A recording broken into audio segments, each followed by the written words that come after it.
The ship moved slowly through the darkness of space. It was called the Infinite Seeker, and it belonged to a species known as the. There were tall beings with gray skin, 4 arms, and eyes that glowed soft blue in the dim light of their ships. They had traveled among the stars for over 3,000 years, and they believed they knew everything there was to know about the galaxy. Commander stood on the bridge of his ship. He was old for his kind, with deep lines on his face and a calm way of speaking that made his crew trust him completely. He had been exploring unknown regions of space for most of his life. He had seen wonders that most beings could only dream about. But on this day, something happened that made even him feel surprised. "Commander," said his science officer, a female named Nu, "our sensors have found something strange." Walked over to her station. The screens showed a map of the region they were exploring. It was called the Ember Rift, a place filled with dangerous radiation and unstable gravity. No species had ever tried to live there. It was considered a dead zone, empty and useless. But the sensors showed something that should not have been possible. A signal. A clear, repeating signal coming from deep inside the rift. "What kind of signal?" asked. Nu pressed several buttons and studied the data. "It appears to be artificial, Commander. Someone made it, someone intelligent." The bridge crew looked at each other with confusion. They knew about hundreds of species that lived among the stars. They had helped build the Galactic Collective, a great alliance of worlds that worked together for peace and trade. If any species had colonized the Ember Rift, the Collective would have known about it. "Can you find out who sent the signal?" asked. Nu worked for several minutes. The other crew members waited in silence. Finally, she looked up at the commander, and there was something in her eyes that he had never seen before. It was fear mixed with wonder. "Commander, the signal uses a language pattern that does not match any known species in our database. But the mathematical structure, it is very advanced. Whoever sent this signal, they want to be found." Made his decision quickly. He had not become a commander by being afraid of the unknown. "Set a course for the signal.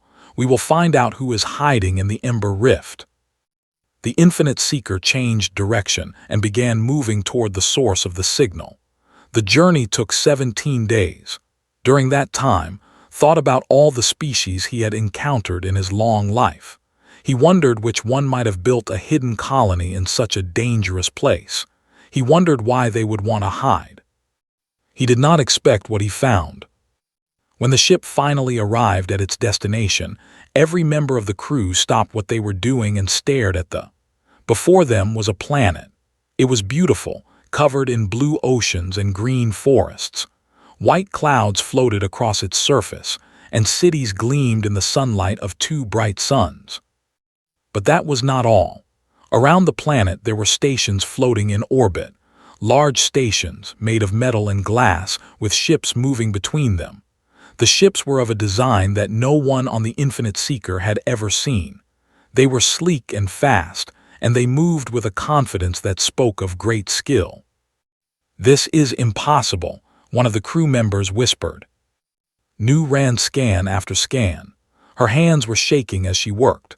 When she finally spoke, her voice was barely loud enough to hear. "Commander, I have analyzed the life signs on the planet and the stations. I have compared the ships to all known designs. I have studied the radio signals they are sending to each other." She paused and took a deep breath. "These beings are human." The bridge fell completely silent. Humans remembered them well, though he had never met one himself. The humans had been a young species, full of energy and ambition. They had joined the Galactic Collective only 200 years after discovering space travel. They had made friends quickly and had earned the respect of many older species. And then, 500 years ago, they had been destroyed. Their home planet called Earth had been consumed by a disaster. Their sun had released a massive wave of energy that burned everything in its path. The collective had sent ships to help, but by the time they arrived, it was too late. Earth was gone. The human colonies scattered across space had tried to survive, but one by one they had fallen silent. After decades of searching, the collective had declared humanity extinct. But now was looking at a planet filled with humans, not just a few survivors hiding in caves, a full civilization with cities and ships and orbital stations. A civilization that had clearly been growing for centuries. "How can this be?" he asked, though he did not expect anyone to answer. Before anyone could respond, the communication system crackled to life. A face appeared on the main. It was a human face, belonging to a woman with dark skin and curly black hair. She wore a blue uniform with silver buttons, and she looked at with eyes that were calm and curious. "Unknown vessel," she said. "This is Governor Lisa of New Eden. You have entered protected space. Please identify yourselves and state your purpose." Stepped forward. He had spoken with hundreds of leaders from dozens of species over his long career, but something about this moment felt different. Something felt important.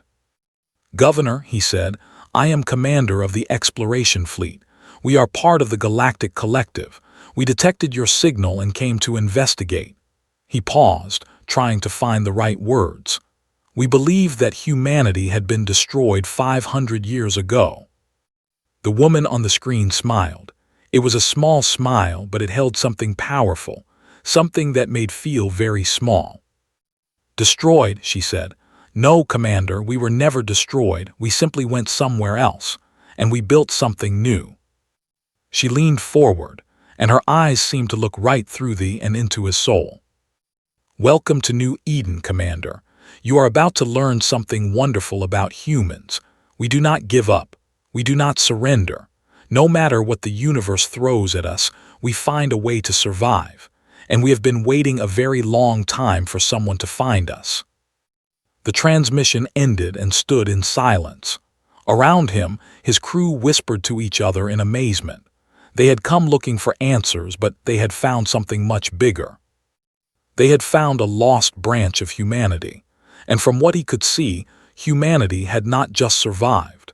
Humanity had grown stronger than anyone could have imagined. Looked at the planet with its cities and its ships and its people who had refused to die. And for the first time in his very long life, he felt something he had never felt before.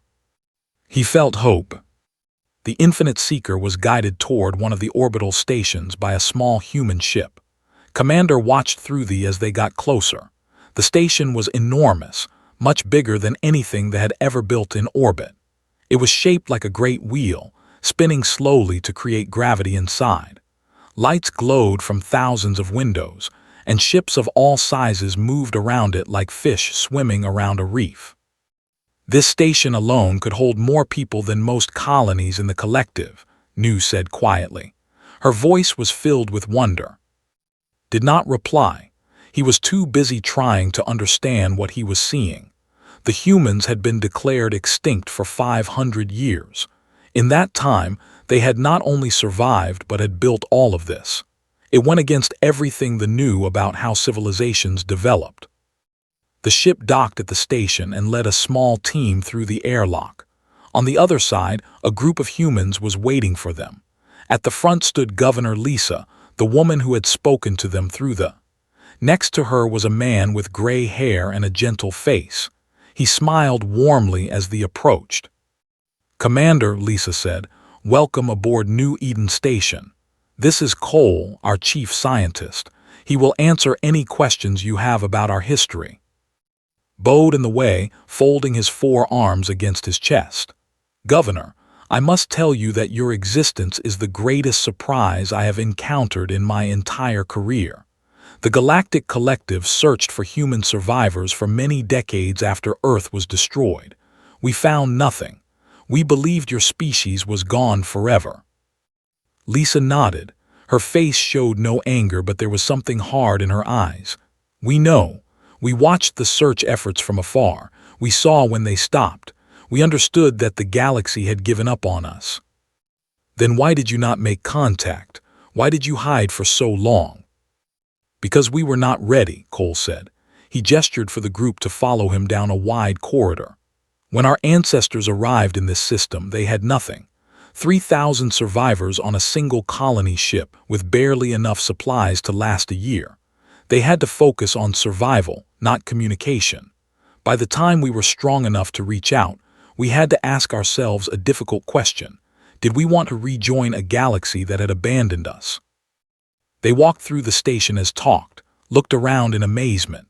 The corridors were clean and bright. Humans walked past them, some in uniforms, others in casual clothes. Children ran and played while their parents watched with smiling faces. There were gardens filled with plants from Earth, growing under artificial sunlight. There were markets where people bought and sold goods. There were schools and hospitals and everything else a healthy society needed. "Your people seem happy," observed. "They are," Lisa said. "We have worked very hard to make New Eden a good place to live.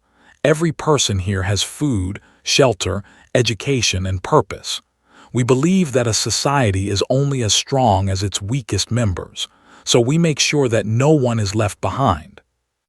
They entered a large room with transparent walls that looked out at the planet below. Could see the continents and oceans, the forests and mountains. He could see other stations in orbit and ships moving between them. The scale of what the humans had built was staggering. Cole activated a holographic display that appeared in the center of the room. It showed a timeline of human history in this system, starting from the day their ancestors arrived. The colony ship Starlight Pilgrim reached this planet 512 years ago, explained. It carried 3,000 survivors from Earth's outer colonies. They had heard about the destruction of there while traveling through space. They had nowhere else to go. The hologram showed the small ship landing on a continent covered in forests. The people who came out looked tired and scared. They had only the clothes they wore and whatever technology they could carry. "The first generation focused only on survival," continued. "They built shelters, found food and water, and tried to have children so humanity would not disappear. It was very hard. Many people died from accidents, disease, and despair. But they kept going. They refused to let humanity end." The timeline moved forward. Villages appeared, then towns, then cities. Ships were built and launched into space. More planets in the system were colonized. "Each generation learned from the one before," said. "They improved the technology, expanded the settlements, and trained their children to do even better. We made mistakes, of course. There were conflicts and disasters, but we always found solutions. We always moved forward."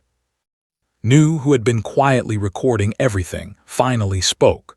"Dr. Cole, our records show that it takes most species between 3,000 and 10,000 years to develop from a single colony to an interstellar civilization. You have done it in 500 years. How is this possible?" Smiled at the question. "The answer is simple, though it may not satisfy you. Humans are very good at solving problems when our survival depends on it. When everything is easy, we become lazy and slow. But when everything is difficult, we become creative and fast. Our ancestors faced extinction every single day. That pressure pushed them to achieve things that would normally take much longer. We also had help from our history," Lisa added. "When Earth existed, humans had already developed many technologies. Our ancestors brought that knowledge with them. They did not have to invent everything from the beginning. They just had to rebuild what had been lost and then improve on it." Listened carefully. What they were saying made sense, but it still seemed impossible. He had studied the development of civilizations for his entire life. Nothing he had learned could explain what the humans had accomplished. "There is another reason," Lisa said, and her voice became more serious. "We were not alone in this region of space. About 100 years after we arrived, we encountered a species called the. They found our colony and decided we would make good slaves. They attacked us with a fleet of warships. We had almost no weapons at the time." The hologram changed to show battle footage.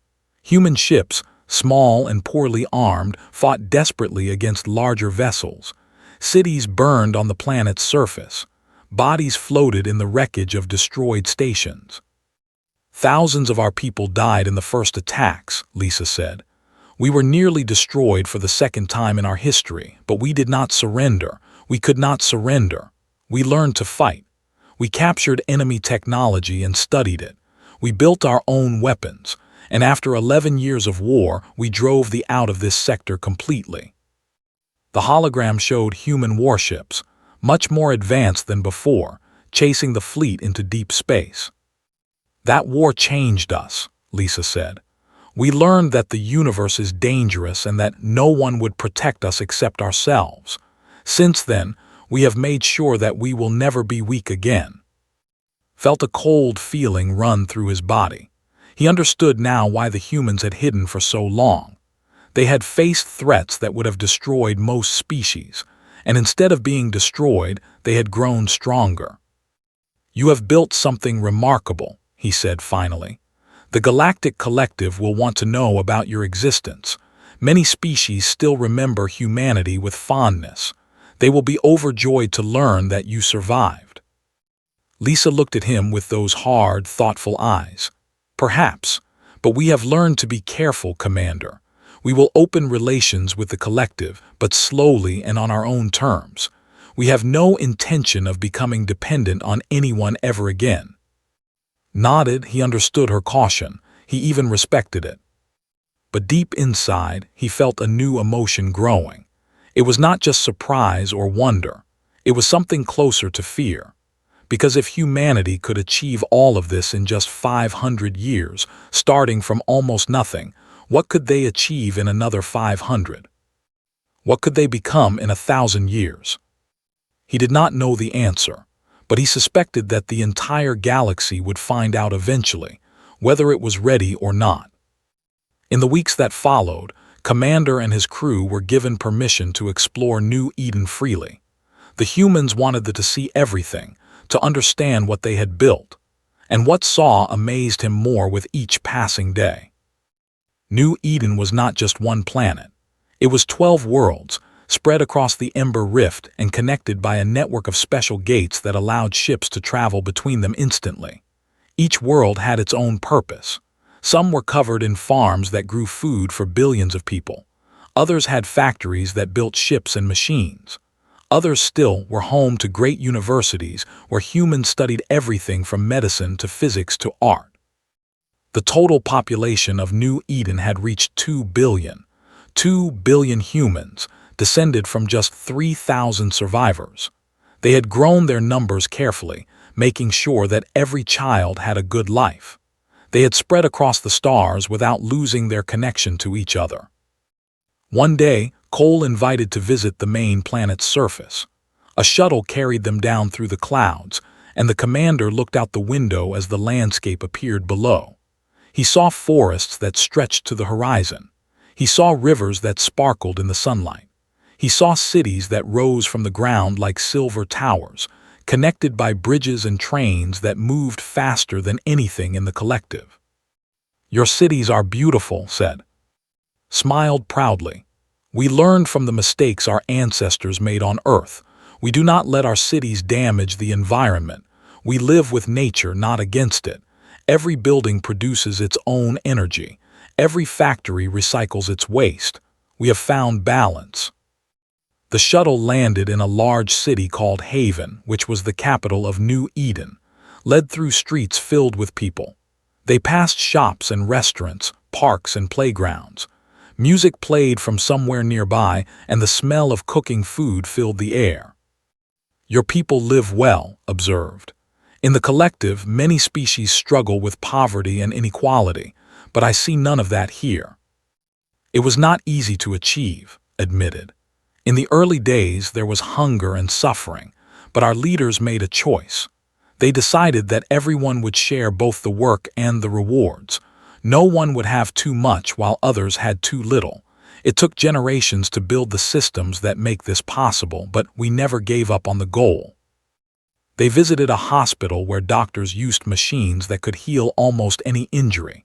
They visited a school where children learned languages, science, and history. They visited a factory where workers built starship engines with calm efficiency. Everywhere they went, saw competence and purpose. These humans knew who they were and what they wanted to accomplish. But it was the military facilities that truly shocked the commander.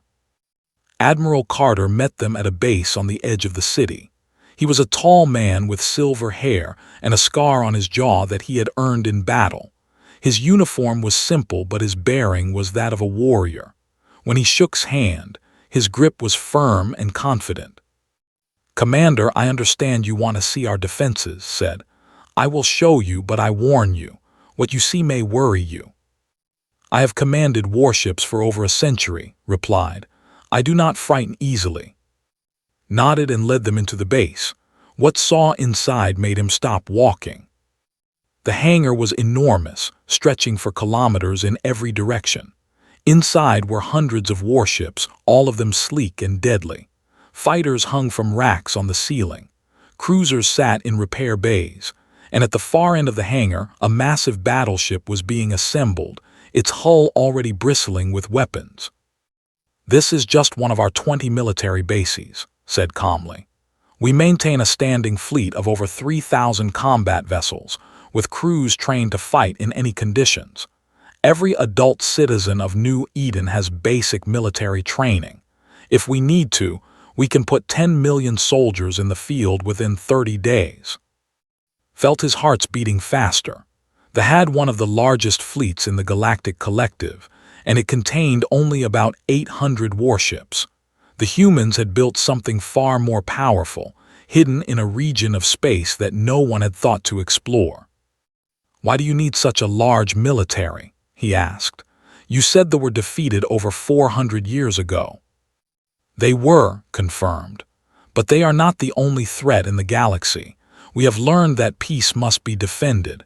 If we are weak, others will try to take what we have built, so we make sure we are never weak." He led them to a training facility where human soldiers practiced combat techniques. They moved with speed and precision that impressed Even, who had seen the best warriors of many species. They worked together as teams, communicating without words, trusting each other completely. "Our soldiers train for 5 years before they are considered ready for combat," explained. "They learn weapons, tactics, survival skills, and leadership. But the most important thing they learn is that they are fighting for something greater than themselves. They fight for their families, their communities, and the future of humanity." New had been taking notes throughout the tour. Now she looked up with a troubled expression. "Admiral, do you not fear that this military focus might lead to aggression? The collective has worked hard to maintain peace between species. A force this powerful could upset that balance." Turned to face her. His eyes were serious but not hostile. "I understand your concern, but I must be honest with you. Humanity was almost destroyed twice. Once by nature when our sun killed Earth. Once by choice when they tried to enslave us. Both times we had to fight to survive. We have learned that survival is not guaranteed. It must be earned." He paused and looked around at the soldiers training nearby. "We do not want war. We want peace. We want to trade with other species, to learn from them, to share what we know. But we will never again allow ourselves to be victims. If anyone attacks New Eden, we will defend ourselves, and we will win." That night sat alone in his quarters aboard the Infinite Seeker.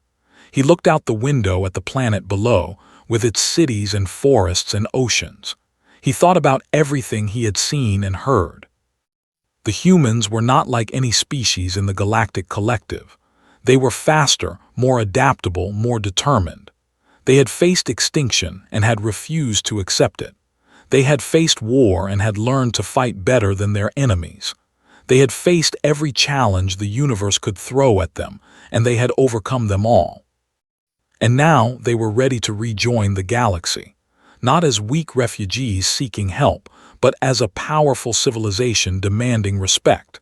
Did not know if the collective was ready for them. He thought about the other species he had met in his travels. Some of them were kind and generous, but others were greedy and cruel. Some of them would welcome humanity back with open arms, but others would see the humans as a threat to be eliminated. made a decision. He would report everything he had seen to the collective's High Council. He would tell them about New Eden's strength and about humanity's determination. He would recommend that they treat the humans with respect. Because if he had learned anything from this mission, it was this: humanity was not a species that could be defeated. They could be hurt. They could be set back, but they could never be destroyed. No matter what happened, they would find a way to survive. And the galaxy would be wise to remember that. Commander's report traveled faster than any ship could carry it. Within days, every major species in the Galactic Collective had heard the news. Humanity had survived. Humanity had returned. And humanity had become powerful beyond anyone's imagination. The reactions were mixed. Some species, especially those who had been friends with humans before Earth's destruction, celebrated the news. They sent messages of welcome and hope.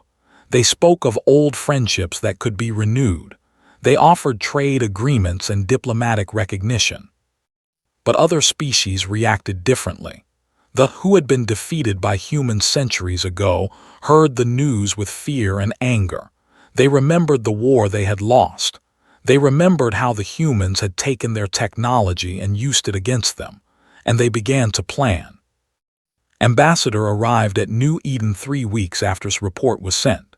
He was a senior diplomat from the Collective's High Council, with 6 arms and golden scales that shimmered in the light. He came aboard a grand ship filled with gifts and promises of friendship. A meeting was arranged in the Grand Assembly Hall, a massive building in the center of Haven.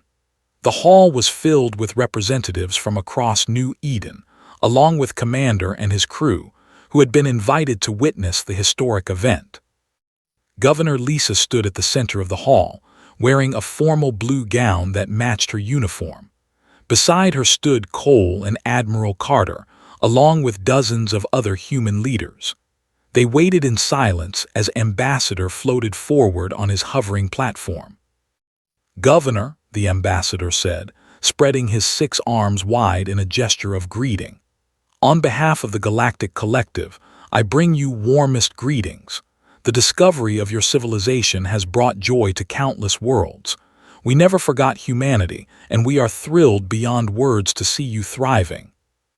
Lisa nodded politely. "Thank you, Ambassador. We are pleased to receive you." Continued, his voice warm and smooth. "The Collective wishes to invite New Eden to rejoin our great family of species. As full members, you would have access to our trade networks, our diplomatic protections, and our shared technology. You would be welcomed back into the community that once embraced you." The humans in the hall listened quietly. Many of them had never seen an alien before. They watched the ambassador with curious eyes, wondering what this meeting would mean for their future. Lisa stepped forward. Her voice was calm but firm. "Ambassador, we are grateful for your offer, but before we accept, I must ask some questions." "Of course," said, though there was a slight tension in his voice. "When Earth was destroyed, what did the Collective do?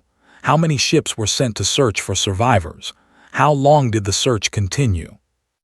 The ambassador's scales flickered with discomfort. The destruction of Earth was a great tragedy. The Collective organized search efforts that continued for several decades. Eventually, it was determined that the task was too large. The search was suspended. "Suspended," Lisa repeated. "For 500 years, humanity survived alone. We fought our own battles. We buried our own dead. We built our own future. The Collective gave up on us when we needed help most." The hall fell silent. Commander watched with fascination. This was not going the way the ambassador had expected. "Governor," said carefully, "I understand your feelings. The Collective made mistakes, but we are here now offering friendship and support. Surely that must count for something." Lisa looked at him with eyes that seemed to see right through his polite words. "It counts for something, but it does not erase the past. New Eden will consider your offer of membership. We will trade with the Collective and cooperate where our interests align. But we will not place ourselves under anyone's authority. We are our own people. We will remain so." The ambassador's face showed surprise and disappointment. He had expected the humans to be grateful, to accept the collective's offer eagerly. Instead, they were setting conditions, demanding equality. "I understand," said finally. "I will report your position to the High Council. I hope that we can still build a strong relationship between our peoples." "So do we," Lisa replied. "But it will be a relationship between equals, nothing less." The ambassador departed 2 days later. His ship carried the news back to the collective, where it sparked fierce debate among the member species. Some admired the humans' pride and independence. Others were insulted by their refusal to accept a generous offer, and still others saw an opportunity. The moved first. They had spent centuries rebuilding their strength after their defeat by humanity. They had formed alliances with other species who feared human power. They had gathered a massive fleet in secret, hidden in the far reaches of the galaxy. And now they struck. The attack came without warning. Over 300 warships emerged from faster-than-light travel at the edge of the New Eden system. They flew in tight formation, weapons ready, shields powered. Behind them came support ships carrying soldiers and supplies. This was not a raid. This was an invasion. Admiral Carter was aboard his flagship, the Resolute Dawn, when the alarm sounded. He was on his feet instantly, racing to the bridge as his crew prepared for battle. "Report," he ordered as he reached his command chair. "Enemy fleet detected at the system's outer edge," his tactical officer said. 317 warships confirmed, with more arriving. They are advancing toward the inner planets. Studied the tactical display. The enemy fleet was huge, larger than anything New Eden had faced before. His own fleet was scattered across the system, protecting different planets and stations. If he tried to fight the enemy with his current forces, he would be outnumbered 10-1. But Carter did not feel fear. He felt a cold, focused determination. He had trained for this moment his entire life. Every soldier in the fleet had trained for this moment. They had known that someday someone would try to destroy New Eden, and they had prepared.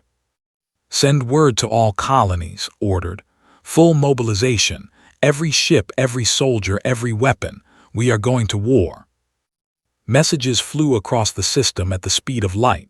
On every planet, alarms sounded and people moved into action. Civilian ships were evacuated from combat zones. Defense platforms powered up their weapons. Reserve fleets launched from hidden bases. Soldiers put on their armor and reported to their units. Governor Lisa watched the enemy fleet from her office in Haven. Cole stood beside her, his face grim. "Can we win?" she asked quietly.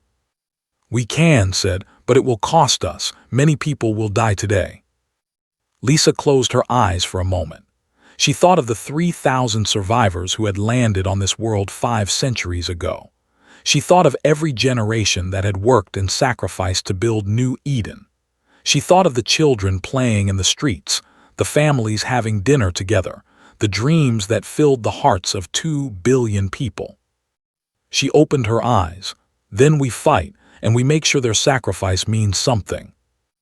On the bridge of the Resolute Dawn, Admiral Carter watched as his fleet gathered around him.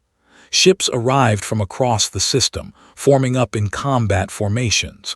They were still outnumbered, but they were not defeated. They would never be defeated. Opened a channel to every ship in the fleet. His voice was steady and calm. "All crews, this is Admiral Carter. The enemy has come to destroy everything we have built. They think we are weak. They think we will surrender. They are wrong. Today we show them what humanity can do. Today we remind the galaxy why we are still here.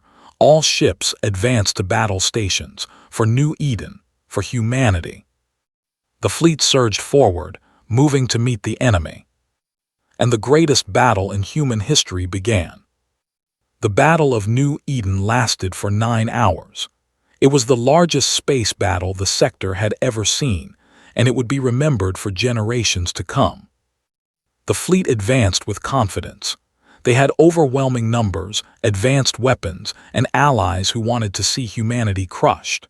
Their commander, a cruel warlord named Vex, believed victory was certain.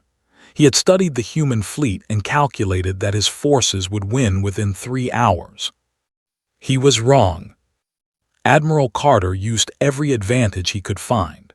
He led his ships into the asteroid fields that surrounded the outer planets, forcing the enemy to break their formations. The asteroids provided cover for the smaller human ships while blocking the larger weapons. In the chaos of the rocks and debris, individual skill mattered more than numbers. The human pilots were the best in the galaxy. They had trained for years, learning to fight in every possible condition. They knew how to work together, supporting each other, covering each other's weaknesses. They flew through the asteroid field like ghosts, striking the enemy and disappearing before they could respond.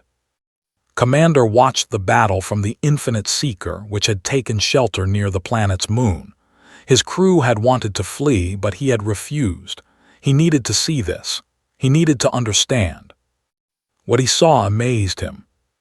The human ships were outnumbered, but they were not outmatched. They moved with speed and precision that they could not match. Their weapons were more accurate. Their tactics were more creative. And most importantly, their will to fight was stronger than anything the enemy had expected. Hours passed. Ships exploded on both sides.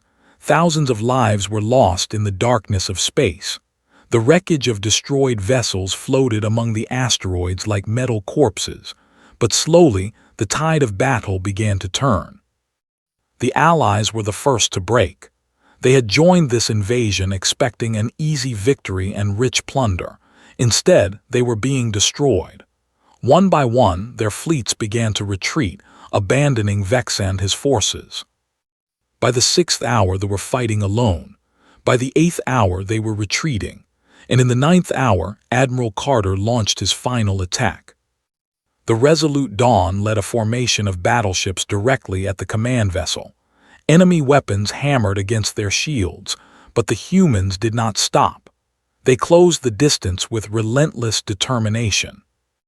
"All batteries target the enemy flagship," ordered. His voice was calm even as explosions rocked his ship. "Fire." The human battleships unleashed everything they had. Beams of light tore through the command vessel's shields. Missiles struck its hull, blowing massive holes in the armor. The ship tried to flee, but it was too late. With a final explosion that lit up the battlefield, the flagship was destroyed. Vex died in the fire, along with his dreams of conquest. The remaining ships scattered and fled. They jumped to faster-than-light speed and disappeared into the darkness, leaving behind the wreckage of over 200 vessels. The Battle of New Eden was over. The humans had won. Victory came with a terrible cost. 47 human warships had been destroyed. Over 12,000 soldiers had given their lives defending their homes. Entire families had lost loved ones. The celebration of victory was mixed with grief and tears. But New Eden still stood. The cities were intact. The people were safe. Humanity had faced extinction once again, and once again they had refused to die. Commander returned to New Eden Station 3 days after the battle. The station was busy with repair crews and medical teams, but Governor Lisa agreed to meet with him. She looked tired, with dark circles under her eyes, but her spirit was as strong as ever. "Commander," she said, shaking his hand, "thank you for staying to witness our fight." "I could not leave," admitted. "I had to see for myself, and what I saw," he paused, searching for words. "I have studied military history for over a century. I have seen the records of great battles fought by dozens of species, but I have never seen anything like what your people accomplished yesterday." Lisa smiled sadly. "We paid a heavy price for that victory. Many good people died." "They did, but their sacrifice protected millions of others. That is the highest honor a soldier can achieve." She nodded slowly. "Yes, it is." Ambassador arrived again 2 weeks later. This time he came with a different attitude. He had watched the battle from a distance just like. He had seen what the humans could do, and he had finally understood. The meeting in the Grand Assembly Hall was different from the first one. The ambassador did not offer terms or conditions. He did not try to convince the humans to accept membership in the collective. Instead, he simply bowed his head and spoke honestly. "Governor, I have reported everything to the High Council. They have asked me to deliver a message. The Galactic Collective apologizes for abandoning humanity 500 years ago. We made a terrible mistake, and we cannot undo it, but we can promise to do better in the future." He looked up at her with genuine respect in his eyes. "We are not asking you to join us as members.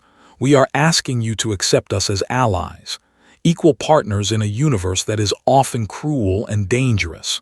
We know now that humanity does not need our protection, but perhaps we can protect each other." Lisa looked at her advisors. Cole nodded slightly. Admiral Carter crossed his arms but did not object. She turned back to the ambassador. "Ambassador, humanity has never sought to dominate the galaxy. We do not want conquest. We do not want power for its own sake. What we want is the freedom to live, to grow, and to protect those we love. If the collective can respect that, then we will be your allies." Stepped forward. He had remained silent through the meeting, but now he felt compelled to speak. "Governor, I came to this sector expecting to find ruins. Instead, I found a miracle. The collective believed humanity was finished. We thought your species had reached its end, but you proved us wrong. You showed us that humans are not defined by what happens to them. They are defined by how they respond." He bowed deeply, folding all four arms in the highest gesture of respect his species knew. "I do not know what the future holds for our peoples or for the galaxy, but I know this: as long as humanity exists, the universe will never be without hope. No matter how many times you fall, you rise again. No matter how dark things become, you find a way to light." Lisa smiled, and there were tears in her eyes, but they were tears of pride, not sadness. "Commander, we are what we have always been. Survivors, dreamers, fighters. We do not give up, we do not surrender, and we never stop reaching for the stars." She looked out the transparent walls of the assembly hall, where the twin suns of New Eden shone against the endless black of space. Human ships patrolled above, guarding the skis. Human children played in the streets below, unaware of how close they had come to destruction. Human voices filled the air with laughter and conversation and song. The lost colony had been found. The galaxy had expected to find ashes and bones. Instead, they had found a civilization stronger and more vibrant than they could have imagined. The universe had tried to destroy humanity. It had failed. They had tried to enslave humanity. They had failed too. And everyone who had counted humans out, who had declared them extinct, who had forgotten them in the darkness of space, had been proven wrong. Humanity had not merely survived. Humanity had risen. And they were only getting started. In the years that followed, New Eden became one of the most influential civilizations in the galaxy. They traded with hundreds of species. They shared their technology and their knowledge. They defended the weak against those who would harm them. They became a symbol of hope for every species that had ever faced destruction and refused to accept it. Commander lived long enough to see humanity take its place among the great powers of the galaxy. On his final day, he looked at the stars and remembered the moment when he first saw that small signal coming from the Ember Rift. He remembered the wonder he had felt when he discovered that humanity still existed. And he smiled, because he had learned the greatest truth in the universe. Life is not about avoiding struggle. Life is about facing struggle and growing stronger. Life is about falling down and getting back up. Life is about refusing to quit, no matter what. The humans understood that truth better than anyone, and they had taught it to the galaxy. The story of New Eden would be told for 10,000 years. The story of how 3,000 survivors became 2 billion. The story of how the lost became found. the story of how humanity all expectations. And it would inspire generations of beings across the stars to face their own struggles with courage and hope. Because if humanity could do it, then maybe, just maybe, they could too.